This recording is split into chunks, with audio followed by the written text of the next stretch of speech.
সবাইকে ওয়েলকাম জানাচ্ছি। আমরা এখন আছি অষ্টগ্রামের কলমা ইউনিয়নে।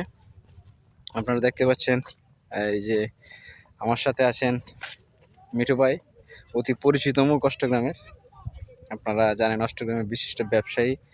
এখন আমার সাথে আছেন কলমা ইউনিয়নের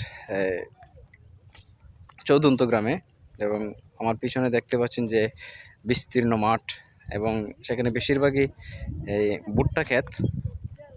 এবং এই অঞ্চলে 5-10 বছর আগে ওই রকম ভুট্টার আবাদ হতো না, এখন প্রচুর ভুট্টা চাষ হয়ে থাকে। এবং প্রতি বছর এখান থেকে মানে বিশাল পরিমাণ যে ভুট্টার হয়, ফলন হয়।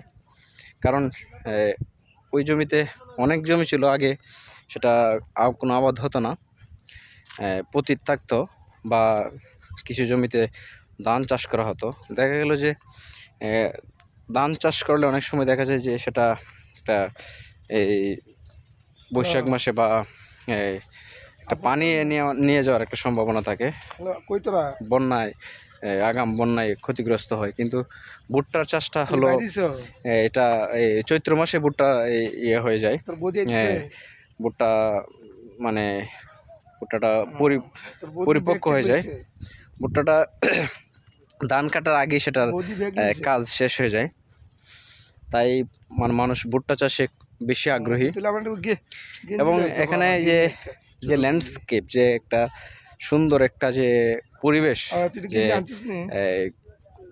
যে গাছগুলো আপনারা দেখতে পাচ্ছেন যে বিশাল বড় বড় হেলদি গাছ, এবং সেটাতে প্রত্যেকটা গাছে আমরা দেখতে পাচ্ছি একটা করে, বেশিরভাগ গাছে একটা করে ভুট্টা। আবার কিছু গাছে আমরা দেখতে পাচ্ছি 2টা করেও ভুট্টার যে আছে, যে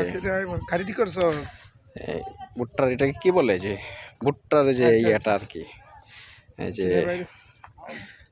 ভুট্টার এটাকে কি বলে, ভুট্টার যে এটাকে কি বলে, এই যে ভুট্টা যে ধরে এটাকে, যাই হোক ভুট্টার আমরা স্টিকের মতো যেটাতে ভুট্টা থাকে।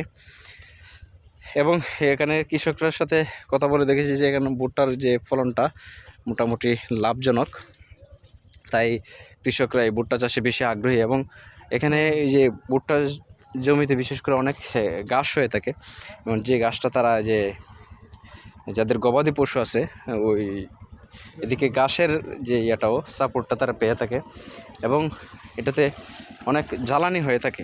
বিশেষ করে এই যে ভুট্টার গাছগুলো জ্বালানি হিসেবে তারা ব্যবহার করতে পারে।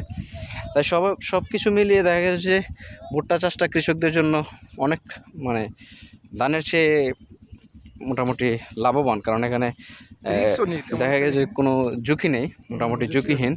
কারণ এটা এই যে বৈশাখ মাসের আগেই তারা এই ফলনটা গড়ে ওঠাতে পারে। আমরা আজকে ঘুরতে এসেছিলাম অন্য একটা কাজে, ভাবলাম যে এই সুন্দর এই যে দৃশ্য, প্রাকৃতিক দৃশ্য, সেখানে একটা ভিডিও না করলেই নয়। আর সাথে আছেন একটা ভালো মনের একজন মানুষ, মিঠু ভাই। তাই ভাবলাম যে মিঠু ভাইকে নিয়ে একটা ভিডিও করাই যায়। আপনাকে অনেক ধন্যবাদ, আমাকে এভাবে বলবেন না। আপনারা মানুষ ভালো থাকবেন, সবাই সুস্থ থাকবেন, এবং সময় সুযোগ পেলে আপনারাও এরকম ঘুরতে বের হবেন। কারণ প্রকৃতির সান্নিধ্যে থাকলে আমাদের যে জাগতিক যে দুঃখ কষ্ট আছে, সেটা অল্প সময়ের জন্য হলেও সেটা থেকে আমরা মুক্তি পেতে পারি। ধন্যবাদ সবাইকে। দেখা হবে অন্য কোনো একদিন, আরও অন্য কোনো একটা বিষয় নিয়ে বা অন্য কোনো ভিডিওতে। ধন্যবাদ।